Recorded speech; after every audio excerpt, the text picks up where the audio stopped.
Hello, अस्सलाम वालेकुम। KD family के जितने मेंबर्स हैं उन सबको डॉक्टर शाज़िया नूर का बहुत बहुत सलाम। आज का जो मेरा टॉपिक है बहुत ही कॉमन है और बहुत सारे लोग इस बारे में सही से जानते भी नहीं हैं कि होता क्या है। एक नाम सुना हुआ है, इस नाम का डेरिवेटिव है अठरा। अठरा में और इंग्लिश में इसको कहते हैं एंटी फॉस्फोलिपिड सिंड्रोम। अठरा में होता क्या है, recurrent abortion, miscarriages and still birth की कंडीशन होती है। अच्छा, आज मेरा कवर पेज बहुत डिफरेंट है। इसमें मैंने अपना व्हाट्सअप नंबर शेयर किया है। जो लोग मुझसे ऑनलाइन कंसल्टेशन करना चाहते हैं वो मुझे व्हाट्सअप पे मैसेज कर सकते हैं। And please like and share my page and join my group transformation by homeopathy. चलिए हम आगे बढ़ते हैं कि एंटी फॉस्फोलिपिड सिंड्रोम होता क्या है। एंटी फॉस्फोलिपिड सिंड्रोम जो है वो ऑटो इम्यून डिसऑर्डर है। ऑटो इम्यून डिसऑर्डर यानी खुद ही खुद बॉडी में जो है ये पैदा होना शुरू हो जाता है। ये दो तरह का होता है, प्राइमरी एंड सेकेंडरी। ये होता क्या है, ये है कि एंटी फॉस्फोलिपिड जो है वो एंटीबॉडीज़ पैदा होना शुरू हो जाती हैं बॉडी के अंदर खुद ही खुद, जो कि अटैक करती हैं सेल मेम्ब्रेन के अंदर जो फॉस्फोलिपिड्स होते हैं। वो फॉस्फोलिपिड्स जो कि प्रोटीन को बाउंड करते हैं उनके ऊपर अटैक करती हैं और फिर उस कंडीशन में जो है बॉडी के अंदर थ्रोम्बोसिस की कंडीशन होना शुरू हो जाती है, डीप वेन थ्रोम्बोसिस या आर्टेरियल थ्रोम्बोसिस। यानी या तो बारीक आर्टरीज में, खून की बारीक नालियों में क्लॉट्स बनना शुरू हो जाते हैं या फिर वेन्स में क्लॉट पड़ना शुरू हो जाते हैं। इस बारे में थोड़ी सी एक और डिस्क्रिप्शन दूंगी कि डीप वेन थ्रोम्बोसिस जो है वो फीमेल में कॉमन है और आर्टरीज में जो थ्रोम्बोसिस है वो मेल में कॉमन है। अब हम स्पेशली इधर बात कर रहे हैं 18 की, तो 18 के हवाले से कि प्रेगनेंसी में क्या होता है। प्रेगनेंसी में होता यह है कि जब ब्लड क्लॉट फॉर्मेशन होना शुरू होती है तो प्लेजेंटा के अंदर हो जाती है, जिसकी वजह से जो है वो फिटल की ग्रोथ नहीं हो पाती, वो स्टॉप हो जाती है, ब्लड सप्लाई रुक जाता है, जिसके नतीजे में या तो मिसकैरेज हो जाएगा या फिर स्टिल बर्थ की कंडीशन हो जाती है। जैसे कि मैंने बताया कि ऑटो इम्यून डिसऑर्डर है, दो तरह का होता है, एक होता है प्राइमरी और एक होता है सेकेंडरी। प्राइमरी जो है वो खुद ही खुद हो जाता है, इसके कोई रूट कॉज वगैरह नहीं होते। यानी आप ये कह लें कि ये जो है फर्स्ट बेबी भी बहुत सी लेडीज़ कंसीव नहीं कर पाती, ये प्रॉब्लम से ही होती है।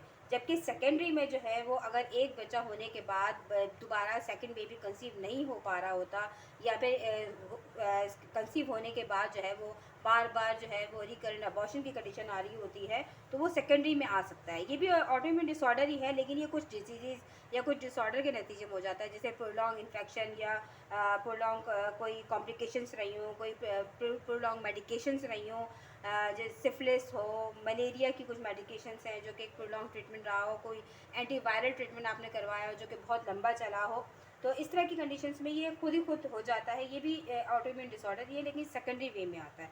प्राइमरी में जो है वो उसमें कोई कॉज नहीं होता, वो खुद ही खुद हो जाता है। अब हम बात करेंगे डायग्नोसिस के बारे में। डायग्नोसिस का क्राइटेरिया जो है इधर दो है, एक है क्लिनिकल क्राइटेरिया और एक है लेबॉर्ट्री क्राइटेरिया। क्लिनिकल क्राइटेरिया में जो है वेजिकुलर थ्रोम्बोसिस और प्रेगनेंसी मॉर्बिलिटी देखी जाएगी। यानी थ्रोम्बोसिस, वेजिकुलर थ्रोम्बोसिस यानी थ्रोम्बोसिस की कंडीशन होगी या प्रेगनेंसी जो है वो बार बार जो है वो जो है वो डिमोलिश हो रही है, जिसमें जो है फटल डेथ जो है वो 10 वीक गेस्टेशन यानी 10 हफ्ते का जो गेस्टेशन जो है वो डेथ हो जाएगी, फटल की जो डेथ हो जाएगी। और प्री एक्लेम्शिया या फिर प्रेजेंटर इंसफिशेंसी इन 34 वीक्स। प्री एक्लेम्शिया की कंडीशन यानी अमूमन देखा जाता है कि प्रेगनेंसी में कुछ कॉम्प्लिकेशंस होती हैं, जिसमें किडनी इन्फेक्शंस वगैरह हैं, डायबिटीज़ है, हाई ब्लड प्रेशर है। ये प्री एक्लेम्शिया की कंडीशन कहलाती है, जो कि बिफोर डिलीवरी या इन प्रेगनेंसी देखी जाती है। या फिर प्लेजेंटर इंसफिशिएंसी इन 34 वीक्स, यानी प्लेजेंटा जो है वो सही से ब्लड सप्लाई नहीं हो रही होगी 34वें हफ्ते में। या तीसरी जो है वो क्लिनिकल क्राइटेरिया जो है इसका है वो 3 या इससे ज़्यादा जो है प्रेगनेंसी लॉसेस होंगे पहले 12 हफ्तों में, फर्स्ट ट्राइमेस्टर यानी पहले 12 हफ्तों में जो है वो 3 या 3 से ज़्यादा जो है वो प्रेगनेंसी लॉसेस होंगे। अब हम आते हैं लेबॉर्ट्री क्राइटेरिया पे। लेबॉर्ट्री टेस्ट जो हम करवाते हैं, इसमें जब हम रिजल्ट देखते हैं तो presence of the lupus anticoagulant in plasma. Lupus anticoagulant जो है वो एक टेस्ट है जो करवाया जाता है, जो प्लाज्मा में इसकी मौजूदगी पाई जाएगी। Presence of anti cardiolipin antibodies जो हैं वो मिलेंगी। इनकी रेशियो क्या होगा, हायर देन 40 GPL। ये जो है 40 GPL से ज़्यादा होंगी anti cardiolipin antibodies.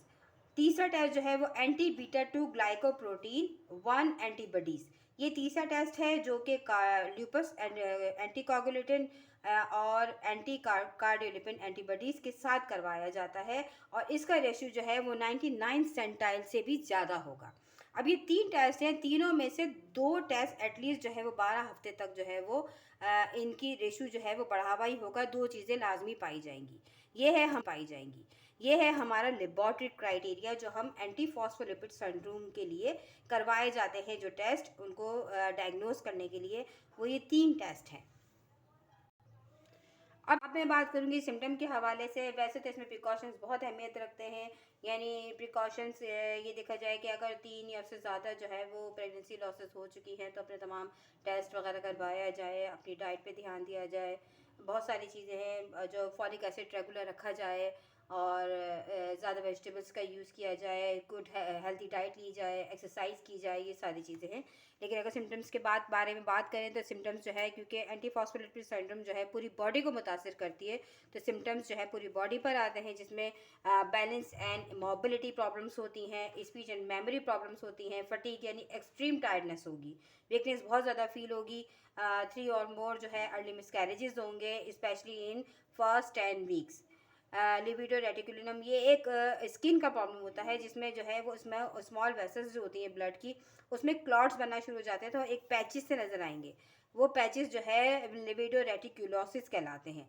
ब्लॉची red blue appearance होती है स्किन में कहीं कहीं, और सम पीपल डेवलप अल्सर्स, यानी बहुत ज़्यादा सीवियर हो जाता है तो नोड्यूल्स एंड अल्सर्स देखने में आते हैं, और स्पेशली जो है ये सीवियर हो जाता है कोल्ड वेदर में। स्वेलिंग होती है, रेडनेस एंड टेंडरनेस भी देखने में आती है, डीप वेन्स में वेन्स बहुत ज़्यादा इफेक्टेड होती हैं, पेन्स होते हैं, ये सारे इसके सिम्टम्स हैं। अगर होम्योपैथिक मेडिसिन पे हम जाएं, आज होम्योपैथिक मेडिसिन जो है वो according to symptoms and patients जो है वो इसका ट्रीटमेंट होता है। होम्योपैथिक ट्रीटमेंट बहुत डीप है, लेकिन जब भी in my experience anti phospholipid syndrome या अठरा की कंडीशन आती है, तो फर्स्ट ऑफ ऑल हमें सिफिलिस को कंडीशन कंसिडर करना चाहिए। सिफिलिस जो है बहुत बड़ा कॉज है किसी भी जेनेटिक डिसऑर्डर, और या फिर आप ये कह लें कि जिस तरह की ये डिजीज़ है, एंटी फॉस्फोलिपिड सिंड्रोम है, अठरा की कंडीशन है, इसमें बहुत फर्स्ट ऑफ ऑल मेडिसिन जो है वो सिफलिनम आती है। सिफलिनम को हमें सबसे पहले कंसिडर करना चाहिए, और सिफलिनम के रिज़ल्ट माशाल्लाह बहुत अच्छे हैं। और इसके अलावा बहुत सारी और मेडिसिन हैं, जिसमें जो है टेंडेंसी टू रिकरेंट अबॉर्शन में जो है सेकंड टू थर्ड ट्राइमेस्टर में, यानी सेकंड टू थर्ड मंथ में जो मिस कैरेजेस या अबॉर्शंस होते हैं, उसमें first of all top medicine में आती है सिमिसिफ्यूगा, कालीकाप, सबाइना, सिकलकॉर, वाइबर्नम अपोलस एंड सिकलकॉर को आप जानते हैं कि ये ब्लड क्लॉट नहीं होने देती, ब्लड का जो सर्कुलेशन है बहुत अच्छा इसमें रहता है। और अगर आप इसकी स्पेसिफिक एंटी फॉस्फेटिक सिंड्रोम के 18 से हट के अगर कुछ देखा है, तो उसमें सिकल कॉर प्लस लेकेसिस बहुत अच्छा काम करती है। एंटी कोगुलेंट मेडिसिन इसमें, यानी लेकेसिस जैसे मैंने भी कहा कि एंटी कोगुलेंट है, सिकल कॉर है, सबाने भी एंटी कोगुलेंट है, यानी जो आपकी बॉडी में ब्लड को जो है वो रनिंग में किसी तरह की कोई प्रॉब्लम ना आए, तो उसमें जो है ये मेडिसिन बहुत बेहतरीन काम करती हैं। बाकी मैं दोबारा कहूँगी कि जब भी कोई पेशेंट होम्योपैथिक की मेडिसिन लेना चाहे, तो वो अंडर कंसल्टेशन और अंडर डॉक्टर जो है वो अपनी ट्रीटमेंट करवाए, उसके 100% रिजल्ट मिलते हैं माशाल्लाह से। मेरे ख्याल से मेरा आज का टॉपिक कंप्लीट हो गया है। जितना मैं आप लोगों को दे सकी, जितना मैं समझा सकी, इंशाल्लाह आपको समझ आया होगा। और कोई प्रॉब्लम हो तो प्लीज़ मुझसे डिस्कस कीजिएगा, मुझसे क्वेश्चन कीजिएगा, मैं इंशाल्लाह ज़रूर आपके सवालों के जवाब दूँगी। Thank you so much. अल्लाह हाफिज़।